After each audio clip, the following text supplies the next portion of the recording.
Hi, I'm Chas with Chas's Crazy Creations, and today I'm going to take a shelf that I found for $5 at a garage sale and upcycle it for my daughter. Let's get started.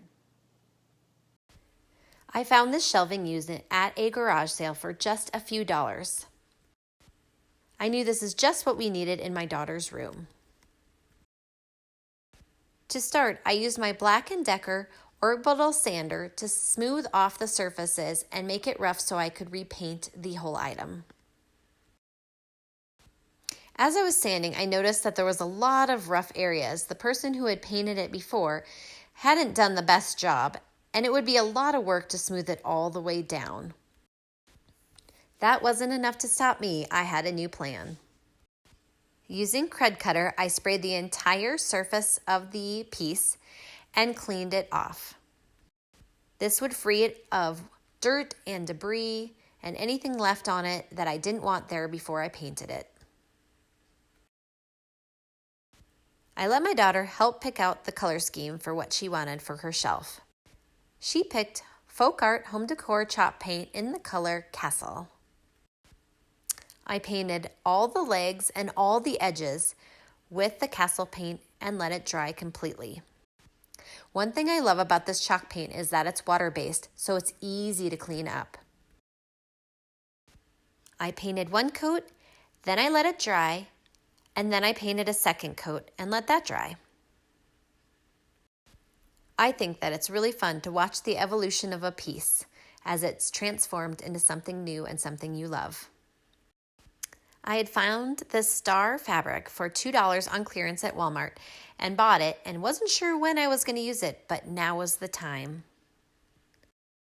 I had built a template with paper and set it onto the fabric and cut out the fabric around the template.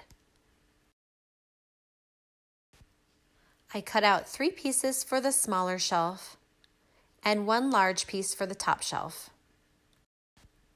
Next, I would be using Mod Podge, and it comes in gloss or matte. The choice is yours. Mine was gloss for this project. I started by coating the entire shelf with Mod Podge. It goes on white and dries clear, and the best part is you really can't put too much on. Once I got the Mod Podge on, I took the piece of fabric and I placed it onto the Mod Podge and then was sure to smooth out any wrinkles or bubbles and make it as flat as possible.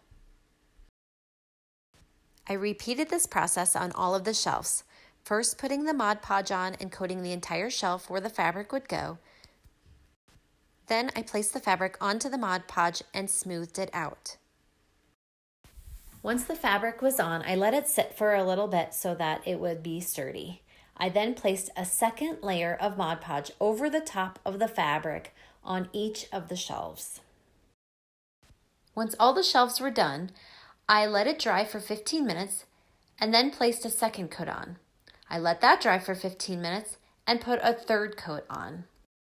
After the third coat was done, I let it dry completely. This would act as a nice top coat layer so that it's water resistant in her room. I brought it up to her room today and she is absolutely in love with how the shelf turned out. It was so fun upcycling something for my daughter. I hope this inspires you to go on a garage sale hunt and find something for your home. I'd love it if you subscribe to my YouTube channel and my blog. Thanks for watching, and I'll see you in my next video.